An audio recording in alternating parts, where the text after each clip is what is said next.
have everything. How much can I hold in that hand? How much can I hold in that hand? I know it's difficult. I know it's difficult. It doesn't have to be. Everything I'm talking about, would you agree it's simple? It isn't easy, because we're seeing an example of this right now. It isn't easy to let go.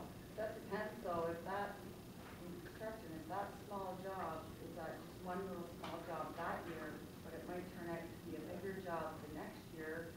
I know with my husband, he has clients that continue every year, they do something different. They're a regular customer that, you know, he squeezes in whenever he can, and they're happy, and they give good references, and so that's what it depends on. It might just be a small job that day, but if it turns into a bigger job, then you want to communicate with your customers and say, look, I'd love to do this for you. It just doesn't pay me anything. To come out there and measure for that little bit of gravel, I'm not making any money. I can't operate my business that way. And if they're residential people, they may not get that. But if they're the people you're talking about where the jobs grow, they're commercial people, they'll get that. So then you refer them to somebody. Yes? Your friends or your enemies? Either one. And why would you have enemies? That sounds like you're a victim. They're just people you don't want to surround yourself with. But they're not your enemy, right? So for anybody you refer, and I do recommend that all of my clients have a list of 3 people they can refer to. And you talk to those 3 people.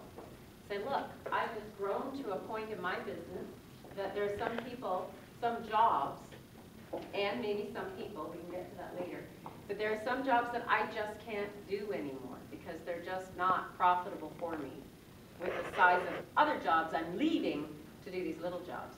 Would you be interested in me referring people to you? So they could be startup people, they could be struggling people, whatever. But of course, you want to send them to somebody who you feel really can serve them well. You don't want to send them to somebody who's going to be terrible to them because they'll remember you for that. The customer will. And this customer may come back to you because you didn't do the little job, but you referred them to somebody who could do little jobs, and they come to you for the big job. Because you referred them to somebody who could do the little job. And maybe you referred them, you referred them on, and they still work with that guy. But that's okay. Because you want everything. Look how much you can hold. I'm serious. There are some people I just won't work with.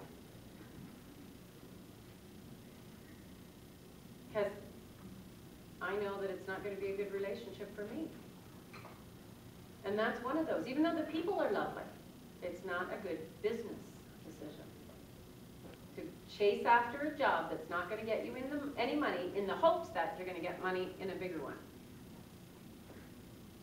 You're not serving them well, and they'll tell you why. Because you go out with the attitude of like, Jesus, I don't have time to be here. Ah, Christ.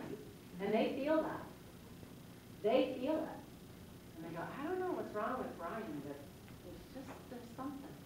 And they don't even know what it is. But they feel it. And you're deteriorating your relationship. And you don't want to do that, right? So let them go. This is what I'm talking about as Canadians. We think small. We just do. It's in our programming to think small, and that makes us really nice. And I love being nice, and I love being known around the world for being really nice. But I can be nice and big.